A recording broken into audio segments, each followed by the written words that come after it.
Welcome to Write Your Book in a Flash with Dan Janal, the only podcast where you'll learn how successful people just like you have grown their businesses, expanded their influence, and made more money by writing a book. On each episode, you'll learn the inside secrets to help you create a book that can serve as a powerful marketing tool to skyrocket your business. I'm your host, Dan Janal. I help thought leaders, business executives, and entrepreneurs write their books. To find out more, go to writeyourbookinaflash.com. Welcome, everyone. I'm delighted to welcome my good friend, Lisa Tenner. How are you today, Lisa? I'm so well. Thank you, Dan. It's great to be here with you. Thank you. It's great to have you. I've known you for so many years, and you are the first person on my show, this is number 75, who actually has a varied background that is so different from everyone else. Why don't you tell people what you do? Oh, wow. Okay.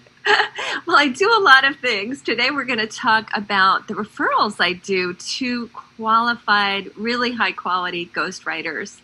And so that's a good piece of my business is really matching people with a great story or a great system, for instance, a system for business or something like that, with a great ghostwriter who can capture their voice and their wisdom in a really high-end book. And so that's a big piece of what I do. I also teach book writing myself. I do some editing and coaching around books. I teach at Harvard Medical School's publishing and writing course and my own courses. So yeah, there is a lot of variety. And I also do some work with creativity.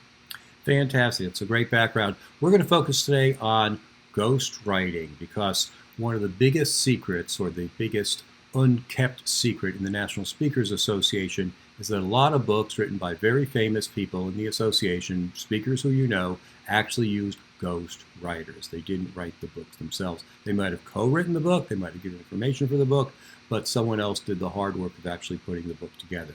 So let's talk about the whole concept of ghostwriting today. First of all, what is a ghostwriter, Lisa?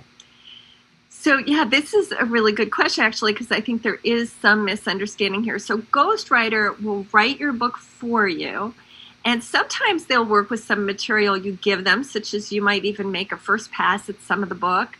But a lot of times they're just interviewing you. They're looking at maybe a course that you offered or some talks you've given, and they can create the book from that.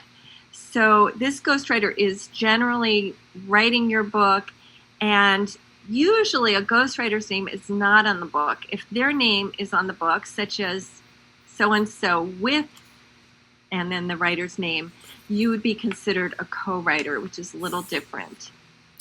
Does it make any difference if you're a co-writer or a ghostwriter? Well, sometimes people like just their name on the book as the author, and so in that sense you'd want a ghostwriter. And sometimes there's benefit to having the co-writer. For instance, if someone were writing a business book and they put your name on the book as a co-writer, then that gives the book extra credibility. And in fact, when a reader is on Amazon and searching, and they search for your name, that person's book might come up as well because you're a co-writer on that book. So there are sometimes advantages of having a co-writer.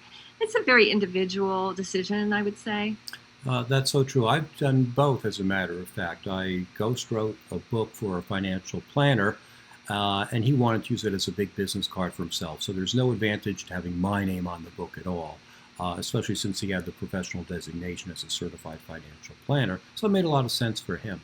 I also co-wrote 2 books with a doctor, and those were business fable books, and he supplied the medical content and the information, and I supplied a story, created characters, created a plot, created character arcs and novel arcs and such like that, and it was a lot of fun. And he graciously acknowledged me as being the creative force behind the book, whereas the medical information was totally his, and he put my name on the cover as well. So that was very nice of him. But when we entered into the relationship, it was like, I don't care if my name's on the cover or not. This is for you. So it worked out to be a really good relationship. Lisa, as we dive into this important subject, why would someone hire a ghostwriter?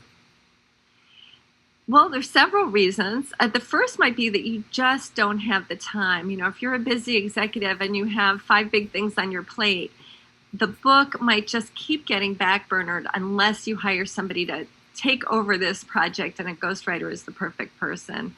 The second is that great writing takes practice and it takes training, and some people do have more skill at it than others, maybe even a natural inclination to tell a good story or organize material well. You can certainly hire an editor to help you, or book coach, but a lot of times it just makes sense to hire a really great writer, because the quality of the book is going to be more what you're going for when you have that really, really high quality writer who's written many books and who can write specifically the kind of book that you're writing. For instance, a business book or a CEO memoir, or a book that's more politically involved, or a health book, whatever it is. Great answer. I'm sorry, yeah. Did I cut you off? Okay. Oh, that's okay. And, I'd say, was there one other reason? I can't remember. I think that's good. Okay.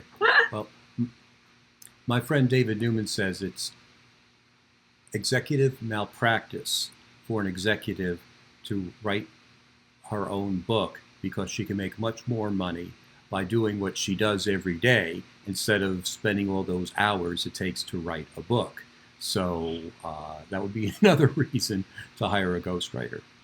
It would. And, sometimes people are worried about, well, if I hire a ghostwriter, then it's not really my book. And so a lot of ghostwriters will let you write parts of it if you want, or they will receive your input so you can make sure it really feels like your voice. So you do have ownership, and that writer will capture your words from your interviews.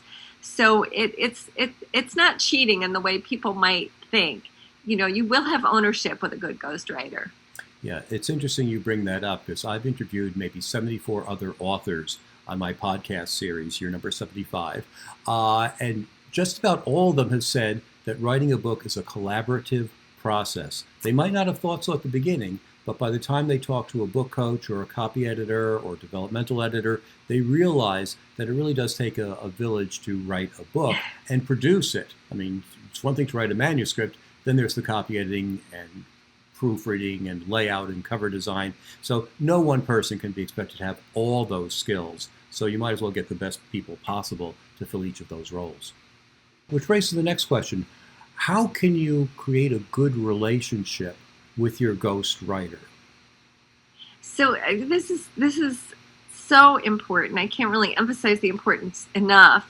And I think the biggest thing is that both of you are communicating with each other, especially about expectations. So from the very beginning, you do want to have a contract, and it can be called a contract, it could be called an agreement, but where it's really clear what the expectations are, because chances are nobody's going to sue each other, but this contract or agreement makes it really clear what the expectations are. And that can include things like the period of time, how many pages or words approximately, how many interviews or hours of research. And then there might be additional fees if it goes, if this book includes 10 hours of research and 10 interviews, 10 one-hour interviews, and then it goes over the charges X dollars per hour, everybody's on the same page. And it's so much easier than if those things were not considered ahead of time, and suddenly the writer is thinking, wow, I'm putting in twice as much work as I thought, and I'm not getting paid enough for this. That's a hard time to have that conversation. So have those conversations ahead of time. And the other thing is, it's really nice to be looking at the material early on so that you can give the writer feedback to say, this really sounds like me, but over here, this just doesn't sound like me. And, either you might even suggest some revisions that make it sound more like your voice, or give the writer some feedback about what would make it sound more like you, or more just the voice that you're looking for. And that early feedback will save you a lot of time later on and gives the writer something more to go on. So that, that feedback loop is important. They might not get it that first time. Don't panic. A good ghostwriter has plenty of bandwidth and breadth in their writing styles, and they're looking to you for some feedback. Great. Let's divert for a second, since you're a writing coach. What tips do you have for a ghostwriter to capture the subject matter expert's voice? Oh, that's a good one. Well, partly just, if you're interviewing them, look for the words that they use in conversation. And if they're getting too technical and using a lot of jargon, do stop them and say, just, pretend I'm somebody who doesn't speak that language and speak to me that way. So, that'll be important. Also, just ask them, how formal or informal. Ask them about some samples of books that they would like to be like. If they're saying, I want my book to be like Brené Brown, that's going to be a very different voice than I want it to be like Gay Hendricks, right? So just, what is the voice you're going after, and what are some actual examples? So how's that? Oh, that's perfect. Maybe you have others to add. Yeah, so that's really great, because you can listen to transcripts and audios and such like that. And I found that sometimes people use Anglo-Saxon-based words, which are very simple to understand, like get, as opposed to Latin-based words like receive, which is a bit more formal. And one is not better than the other, although it will show up higher on the educational scale, reading ability scales, when you do the spell check and those kinds of things. But it's all what the person wants. Some people want to be seen as PhD academics, and other people want to have like you're talking in the same room with them and use very informal language.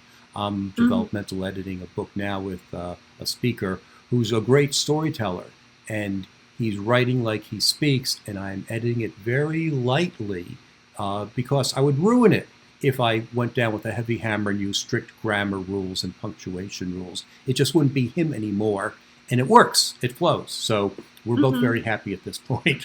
That's great. Yeah. It's so individual, and that's important to remember. And also, actually, when you're interviewing ghostwriters, therefore, if you look at some samples of their work and you think, oh, that's not my voice, don't worry about that, because a good writer is going to capture your voice. But, you might give them more of a sense of your voice and say, hey, do you have anything in a voice that's more informal or more formal? Or, give them a sense of what you're going after, and they might be able to give you a sample, or they might even just write like a couple paragraphs. You might need to pay for that because it is their time. But if you really, before hiring them, wanted to get a sense that they could write in your voice, you could give them a little practice. Again, with that caveat that, you give them something to write, the assignment, they do that writing, and then you give them feedback about it and they revise it, right? That revision's important. And again, that's something that'll go into the agreement too, is how many revisions. So make sure that's in your agreement with the ghostwriters. How many revisions will they offer? It's not usually endless revisions. And just as long as you're both on the same page, maybe you have 2 chances to revise, and after that, there are additional costs because it's time consuming and they do need to be paid for their time. Good points. We sort of jumped ahead here, but this is great information. Sorry. No. It's a great type of conversation that flows. I do want to ask you how you find a ghostwriter, but we'll get back to that question. Because we're now on a good question now of like, how do you maintain, or how do you build a good relationship with the ghostwriter? Now, obviously, you talked about creating the boundaries so we know what's expected and such like that. What other steps would you take to create a good relationship? Well, certainly feedback, let them know. I think, when the writer goes off and writes the whole book without any feedback, that's a recipe for disaster. So make sure this is somebody who's going to give you something to look at, take in feedback before they write the whole book. That to me is important. But other things I would say is just from the very beginning, when there's a contract, make sure you understand all of it. Make sure that all the questions you have are answered. And, other things in terms of the relationship, I would say, your ghostwriter is a pro. So yes, give them feedback in terms of what you want. It's your book. But you also want to ask them maybe, well, why did you do this? If there's something that you don't quite get, ask them some questions before you just say, take this out.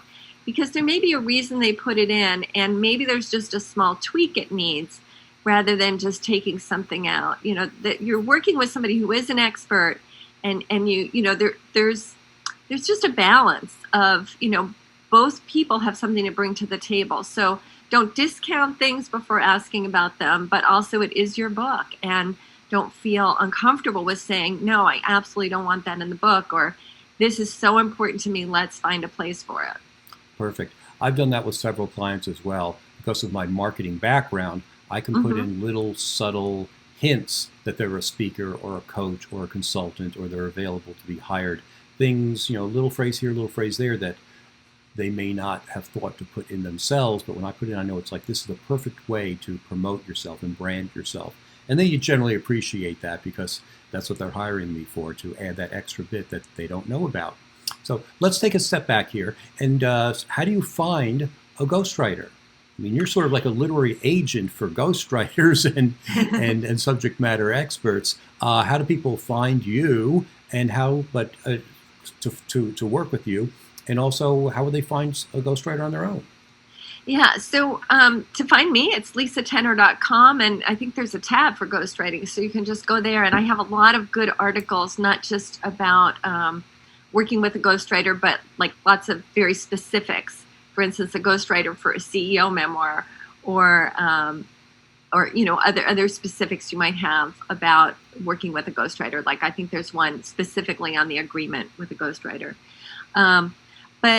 But if you're going to Google, the more specific you can be, the better. Maybe ghostwriter for a CEO memoir, or ghostwriter for a subject matter expert, or just Google specifically ghostwriter for a health book. Then you're more likely to find what you're looking for outright. And then really do a lot of question asking, because I've had people come to me and I couldn't believe it. But, these were pretty big ghostwriting companies that advertised on Google. And like one person said to me, she paid close to $100,000 up front. And then the writer just wasn't even doing the work. I was shocked. But there's a lot of weird stuff going on out there. So you just really want to interview the company and make sure that you get to choose the writer. If they're going to choose a writer for you, that you get a chance to say, this is working or it's not. What happens if it's not working? And just really do your groundwork, and also maybe talk to some people who've worked with that company or that ghostwriter before. Certainly Google reviews and the name of the company to make sure that the reviews are positive. And if you Google reviews and the name of that company or the name of the writer, any bad press should come up, and you should get a sense. It doesn't mean that person's bad. It might just be that is, a client who had unrealistic expectations, or who was just going to complain no matter what, But if you see a bunch of complaints, that's a big red flag. So I would say those are the best ways maybe to do a little research and find the best writers to now interview and talk to and consider. That's great advice. I think since the beginning of time, the publishing industry has been beset by bad actors.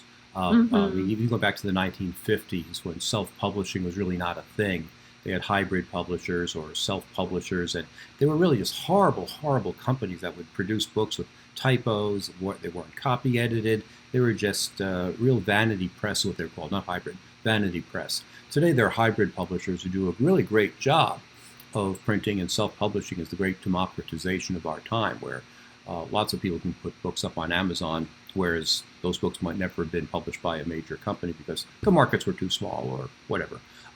So I love your idea to really check people out and check companies out, because there are just so many scammers out there from the beginning of time till now. I guess maybe in Gutenberg's time there might not have been scammers because he was the only publisher and printer. But ever since then, someone figured out that authors were an easy market to steal $100,000 and not even deliver. I get sick when I hear something like that. So thanks for letting people know about that. And Dan, can I add something actually? So some contracts have a kill fee, which means, either party can say this isn't working and, here's the fee owed. So, often a contract will have something about that in the contract. Or some ghostwriters will even say, well, for this much money, I will interview you and write a sample chapter. the trick of that is the sample chapter is not going to cost, if they're 10 chapters, 1/10 of the project, because they're going to need to do extra interviews and figure out what the book is. And so it's not just a straight, 1/10 because they're writing 1/10 of the book. But if that's important to you, that sometimes is something you can negotiate. And not always. Some of the most successful ghostwriters aren't going to have patience for that. They're in very high demand and they just have a way of working. So if you research them and you know they're a high quality ghostwriter, and you have some referrals about them, and you have a really good intuitive feeling, then I would say, and their contract looks good, then you can often trust that. So these writers are all different in personality and how they work, and they do what works for them, and you just need to see, is this going to work for me? But yeah, it does vary a lot, I will say that. Yeah. Well, the other thing that varies a lot is the fee structure. Mm-hmm. I've gone to NSA meetings and seen people offer their ghostwriting services for $5 or $6 or $7 or $8,000. And frankly, I don't know what they're getting for that, because it takes a lot of time and effort to write a book. I don't think I'd pay someone $8,000 to repair it, to do my roof, for example, because I know it takes a lot of work. And if they're going to do it for $8,000, they might be cutting corners. I don't know. What are your feelings about the various prices? What kind of ranges can you expect to see among ghostwriters? Yeah. So for a really high quality ghostwriter and of course there's no guarantee that somebody has a high price that they'll be high quality, but generally if they have a low price, generally the writing is not going to be the level of, for instance, a traditionally published book. And if you're writing a book that's going to represent your brand or your company or you as a speaker, I'd rather see a shorter book, if you're going to cut some corners, than see a cheap ghostwriter, because you're just usually not going to get the quality. But you asked about numbers. I would say for a regular length book, maybe a 200-page book, we're talking $25,000 to $75,000. It can be even higher, but that's usually a pretty good range. And those are really experienced writers usually. For a short book, I have a colleague who just wrote a book, that was an ebook. And so there it was like $1 a word. I would say expect to pay maybe between 50 cents and $1 a word for somebody who is really experienced, to actually, as a starting point, up to more like $2 a word. So somewhere in that range for the really high quality writers. Okay. That's pretty good. That's what I would expect, say, magazine writing back in the day before. There were so many magazines where they cut their budgets and whatever. It was $1 to $2 a word is what you could expect to get from a top tier magazine. So that seems very professional. Let's see. Now, what makes for a good match for a business book writer and a subject matter expert? I would say first, really look at the market. And if, let's say, this is a business book, and whether it's sort of a how-to, here are the 5 steps for X, or whether it's more like a CEO memoir, first of all, see that person has written this kind of book before. But I would say for the business book, someone like you who has a business background, has a marketing background, and therefore can seed certain things that you want the reader to notice about the company or about the author, that's going to be very, very valuable. So particularly for a business book, I like to see someone like you who has that kind of expertise. Now, if the author were writing, let's say, a very technology-oriented book, but for a lay audience, sometimes it's better to have somebody who's not experienced in that field, because they're going to know what questions to ask. They're going to know what jargon doesn't make sense and say, well, explain this to me in regular terms. Okay, I still don't understand this part. So they're going to be able to make it for the right audience. So it does depend a bit on your audience. Great answer. Can you give us a few examples of how you match people and what you look for? Sure. So there's definitely an intuitive piece to this, and I'm kind of picking up on style and personality. How much research is needed for this book? Okay, this person's an excellent researcher. How much is this storytelling? This writer is an excellent storyteller. How experienced is the writer?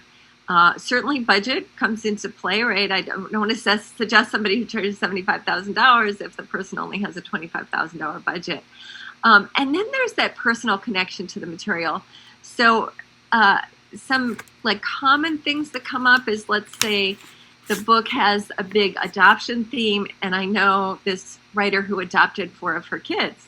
Well, that is a great match because she's going to really connect with the material.